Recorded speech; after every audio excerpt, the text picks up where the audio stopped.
बातें कर लेते हैं कॉस्ट कर्व्स के, कॉस्ट कर्व के बारे में।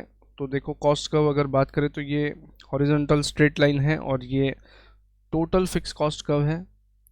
और एवरेज कॉस्ट कर्व में ये वाला एवरेज फिक्स कॉस्ट कर्व है, एवरेज फिक्स कॉस्ट कर्व है। ये स्ट्रेट लाइन हॉरिजॉन्टल लाइन है और ये वाला रेक्टेंगुलर हाइपरबोला है, ये वाला रेक्टेंगुलर हाइपरबोला है।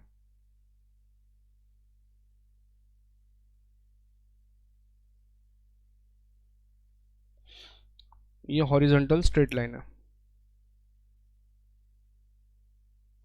उसके बाद एवरेज कॉस्ट कर्व में ये वाला है AC, ये यू शेप्ड है। उसके बाद में MC, ये भी यू शेप्ड है। और एक आता है AVC, ये भी यू शेप्ड है।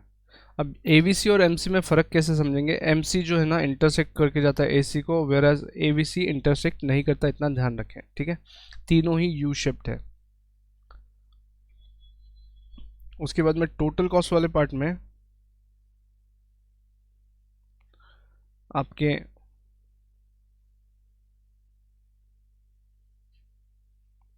ये जो दो कर्व है, एक है टोटल वेरिएबल कॉस्ट और दूसरा है टोटल कॉस्ट। दोनों ही देखो कैसे दिख रहे हैं, एस दिख रहा है उल्टा एस, तो ये है inverted S shape, inverted S, clear.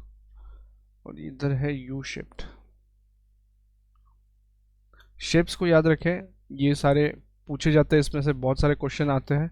उसके बाद में प्रोडक्शन फंक्शन की अगर बात करें तो सारे ही शेप इन्वर्टेड यू है, सारे ही प्रोडक्शन कर्व्स यू शेप्ड है, इन्वर्टेड यू, उल्टा यू, इन्वर्टेड यू शेप, ठीक है।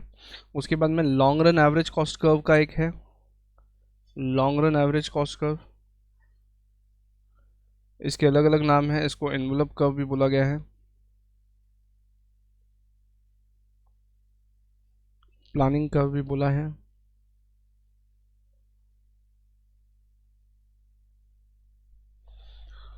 उसके बाद डिमांड वाला कर्व, ये स्ट्रेट लाइन डिमांड कर्व है।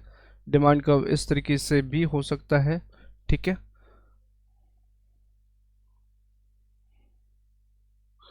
उसके बाद में ये नेगेटिवली स्लोप्ड होते हैं डिमांड कर्व,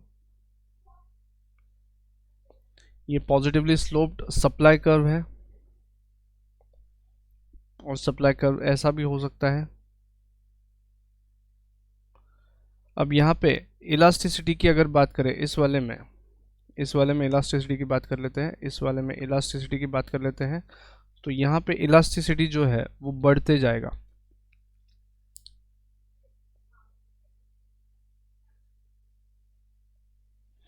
सॉरी उल्टा हो जाएगा, यहाँ पे इलास्टिसिटी कम कम होते जाएगा।